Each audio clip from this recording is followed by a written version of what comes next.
this great audience say, Hallelujah. Hallelujah. The Lord lives. The Lord lives. Praise His name. Praise His name. Hallelujah. Hallelujah. He lives. He lives. Let's wave our hands and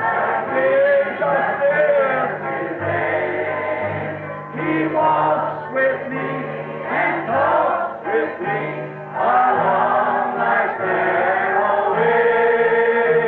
He lives, salvation to His heart. You ask me how I know He lives.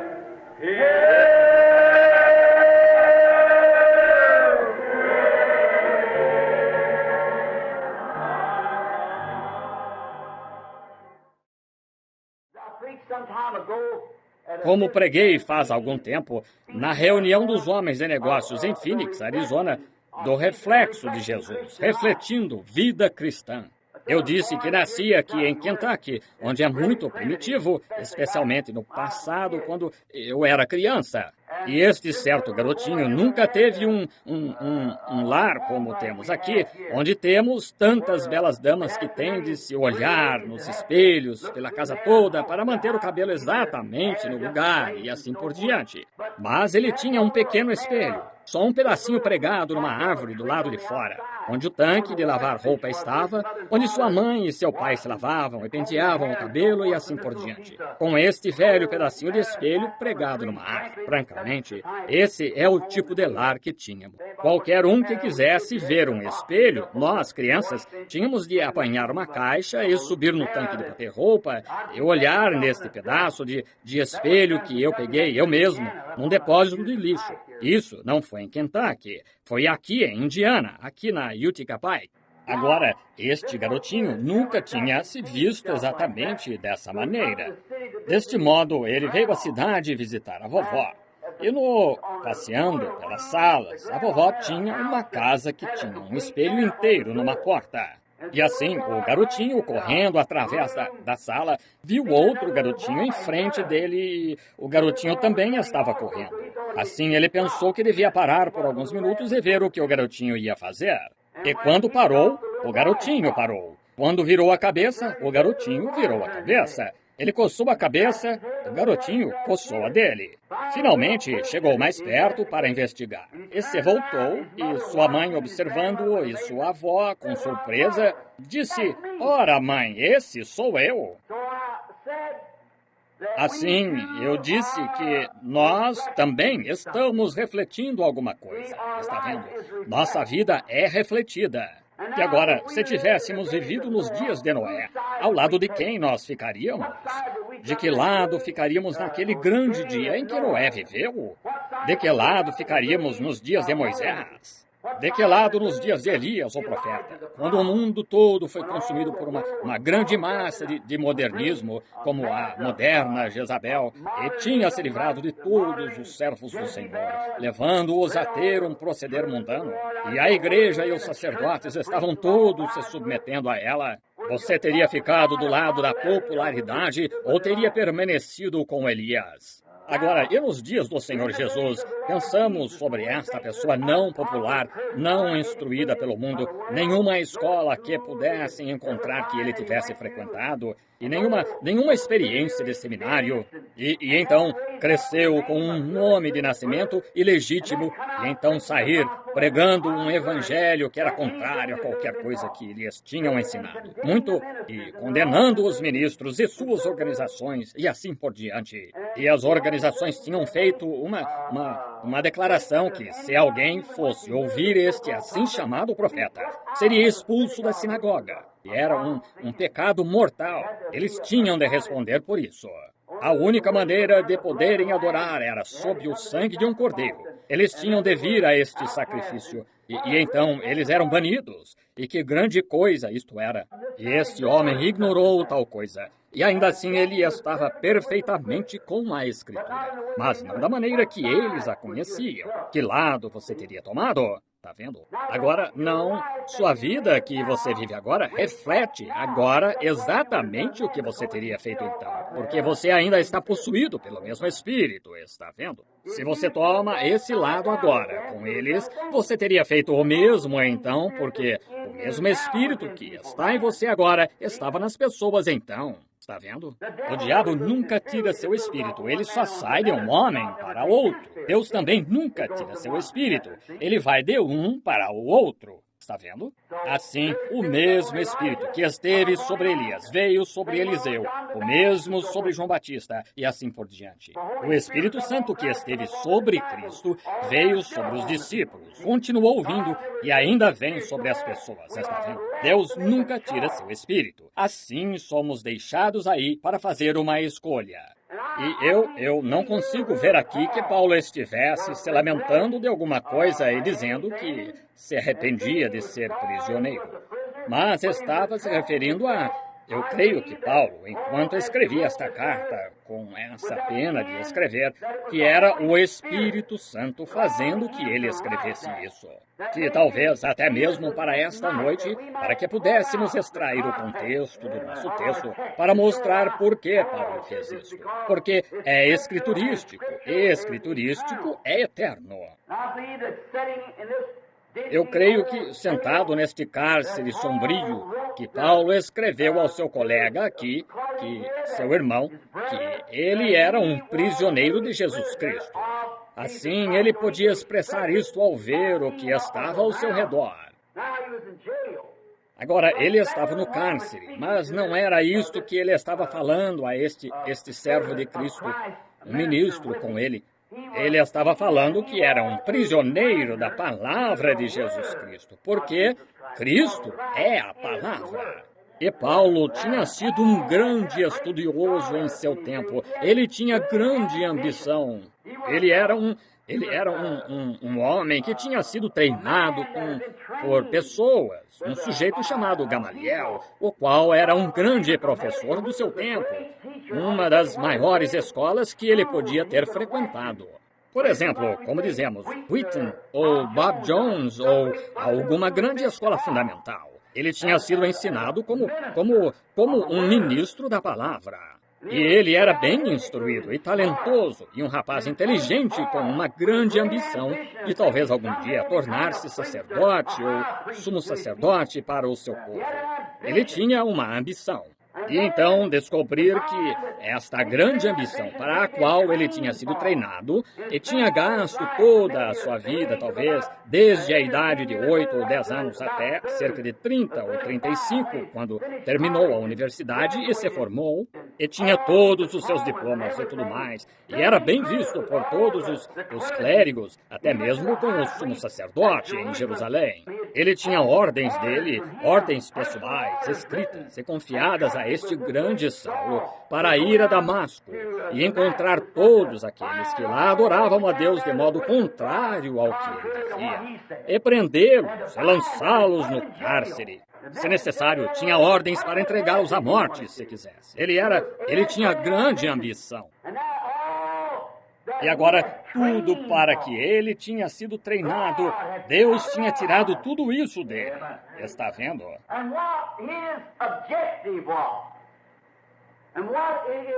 E qual fosse o seu objetivo e para que seu pai tinha gasto seu dinheiro e as ambições do seu pai e sua mãe. Tudo tinha sido tirado dele porque Deus tinha uma outra coisa. Portanto, ele era prisioneiro, tendo deixado o objetivo que tinha em vida, e tinha se tornado um prisioneiro de Jesus Cristo, o qual era a palavra. Aquele caminho a Damasco mudou Paulo, indo cerca de 11 horas, talvez, num dia em que ele foi derrubado, e ele ouviu uma voz dizendo: Saulo, por que me persegues? E ele ergueu os olhos, e erguendo os olhos, sendo judeu, sabia que aquela coluna de fogo era o Senhor que conduziu os filhos de Israel, porque ele sabia que ela era isso. Lembre-se, este hebreu nunca teria chamado nada de Senhor, S-E-N-H-O-R, com letra maiúscula, Elohim, a não ser que estivesse convencido que era aquilo mesmo, porque ele era estudioso, treinado. E quando ergueu os olhos e a viu, uma luz, uma coluna de fogo que tinha conduzido seu povo através do deserto, e ele disse, Senhor, Elohim, S-E-N-H, com letra maiúscula, Senhor, quem és?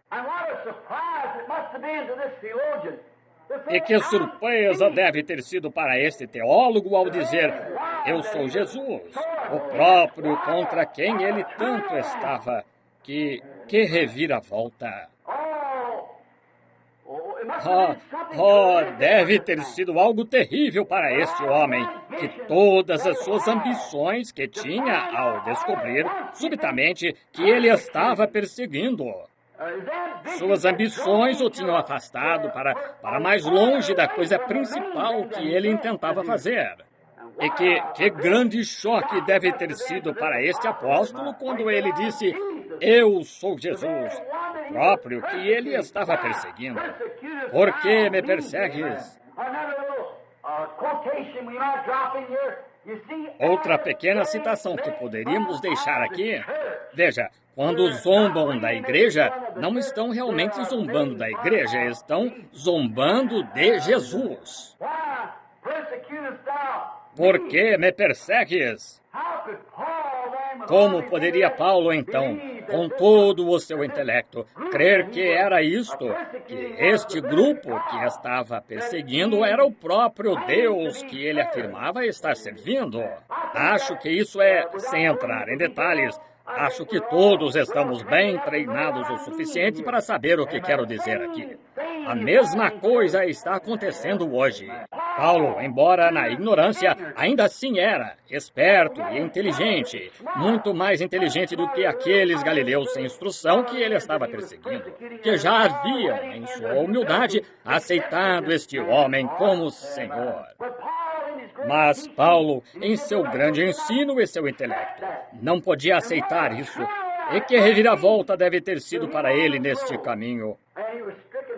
E ele foi cegado, de modo que não cumprisse sua comissão, mas foi conduzido a um lugar, numa rua chamada Direita, e à casa de um deles. E então chegou o profeta ali, chamado Ananias, o qual viu, numa visão, ele vindo, viu onde ele estava, foi até onde ele estava e entrou. E disse, irmão Saulo, o Senhor que te apareceu no caminho enviou-me para que eu imponha as mãos sobre ti, e tornes a ver e sejas cheio do Espírito Santo. Veja onde ele estava. Que coisa deve ter sido para Paulo. Está vendo? Tudo quanto ele havia sido treinado a fazer era vice-versa. Assim, agora, com toda a instrução que tinha, ela tornou-se simplesmente nada para ele. Agora, ele sabia que teve uma experiência. Assim, aqui está outra boa lição para nós, que só experiência não é suficiente. Tem de ser experiência conforme a palavra do Senhor. Assim, vendo isto, e sabendo que isto era uma grande coisa, então que outro tinha recebido isto antes dele, ele levou 3 anos e 6 meses lá no deserto da Arábia, aprendendo a Bíblia como ela era então, o Antigo Testamento, e indo lá para comparar esta experiência que tinha tido e ver se era escriturística. Agora, e se ele dissesse, bem, acho que isso foi só um ventinho passageiro e continuasse, vou seguir meu intelecto. Agora, ele tinha de ser prisioneiro de alguma coisa, uma prisão.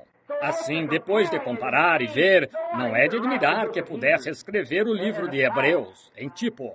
Está vendo? 3 anos e meio lá, banhando-se na palavra e constatando que o mesmo Deus que o chamou, o estava levando de volta e mudando todo o seu intelecto.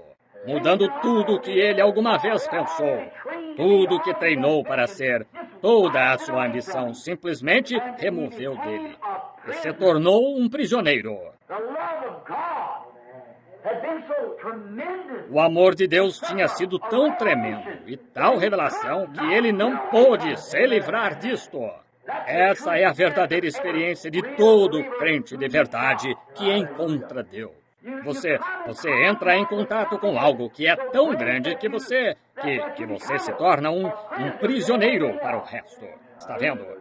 Você se livra de tudo para se aprisionar a isto. Foi expressado certa vez que Jesus disse: o reino do céu é como um homem que vai comprar pérolas. Então, quando encontra a grande pérola, ele vende tudo o que tem para comprar essa.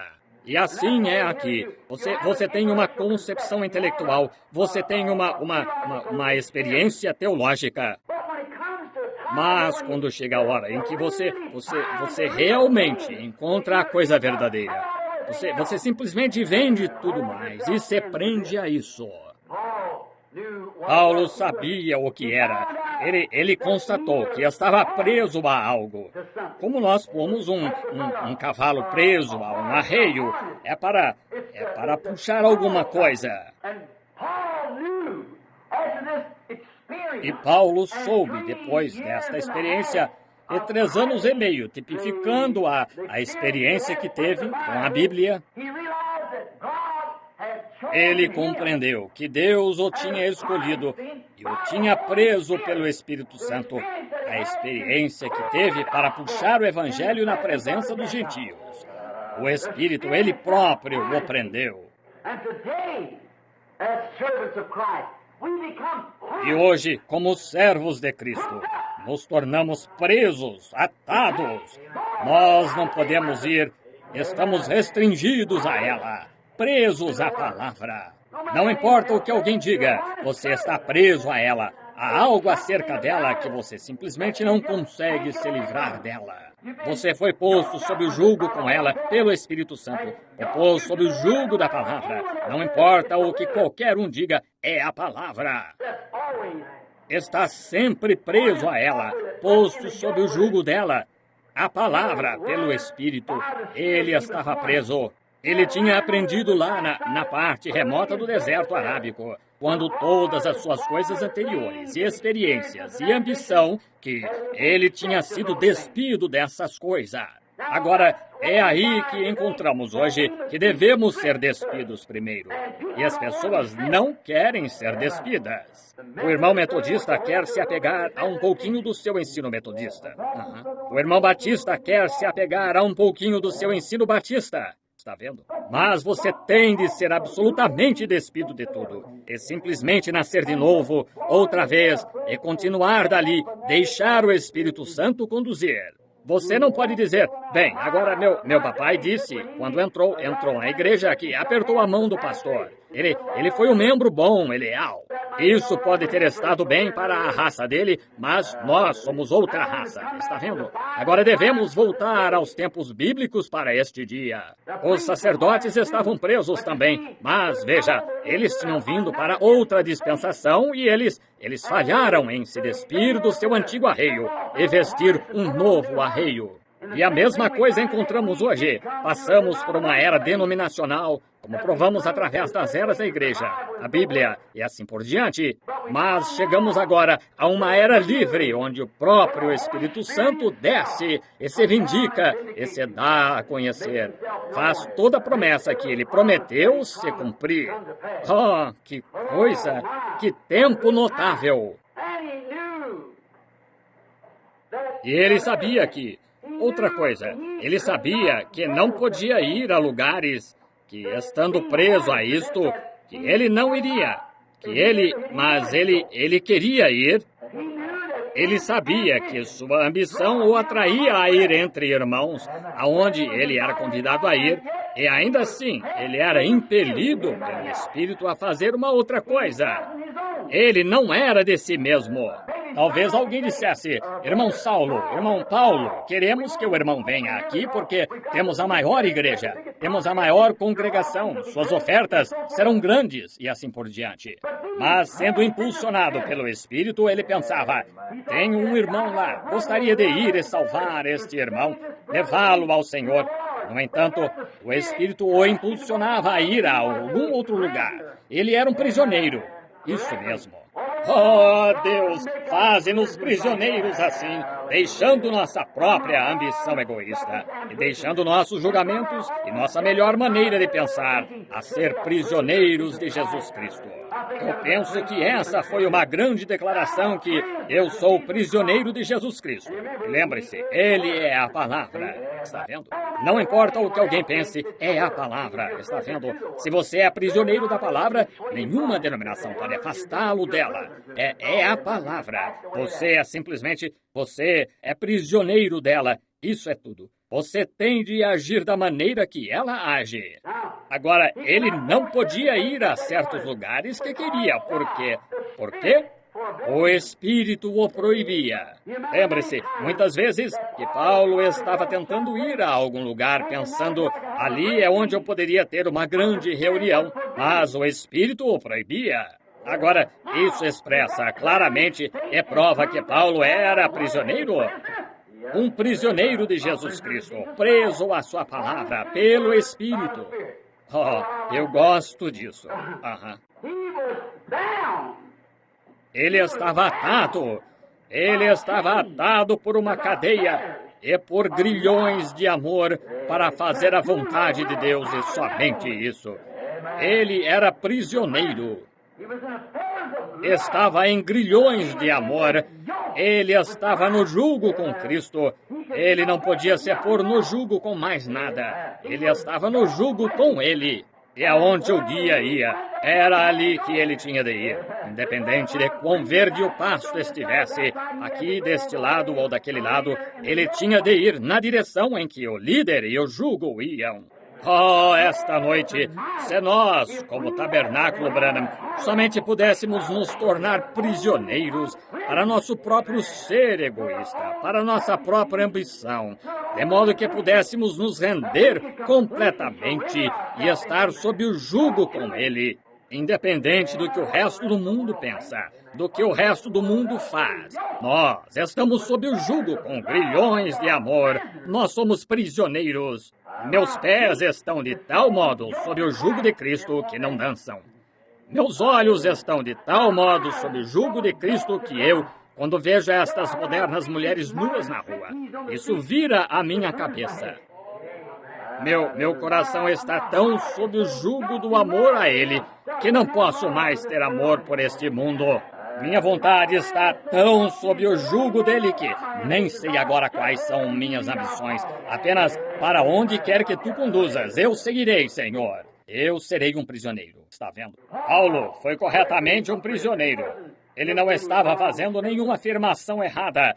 Ele foi treinado pelo Espírito Santo, novamente, para esperar na palavra.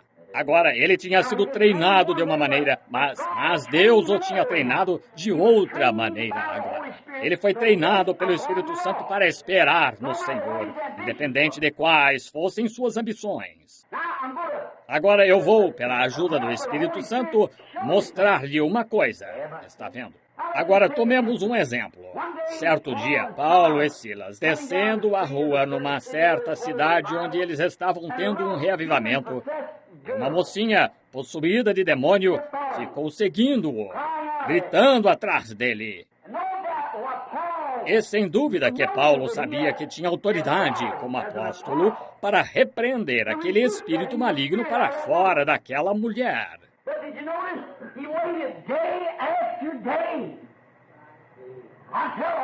Mas você notou, ele esperou dia após dia até que de repente o Espírito Santo lhe falou, disse, esta é a hora. Então ele disse, tu, Espírito, sai dela. Está vendo? Ele sabia que devia esperar no Senhor. E é aí onde tantas pessoas hoje trazem vergonha à palavra. Elas saem com ambição. Quantos reavivamentos se tornaram sem efeito por causa de uma coisa dessas? porque o evangelista não espera para ver o que o Senhor tem a dizer. Alguns deles dizem, venha cá, e ele vai na mesma hora, porque a associação disse, vá. E o Espírito Santo diria algo diferente. Todavia, a ambição do homem em se tornar o presbítero do Estado, ou alguma outra coisa, ou algum ancião, ou algum bispo, ou algo, o arrastaria. Você tem de ir. E, todavia, ele sabe que não é assim. O Espírito Santo dizendo, vá aqui, está vendo? Ele está sob o jugo da sua organização. Ele é prisioneiro da organização. Ah, se está sob o jugo de Cristo, ele é conduzido pelo Espírito Santo. Ele, está vendo? Ele está sob o jugo, um prisioneiro. Não faz nenhuma diferença o que qualquer um diga. É um metal que soa, é um símbolo que tine. Ele só ouve a voz de Deus e só fala quando ela sai. Ele não diz nada.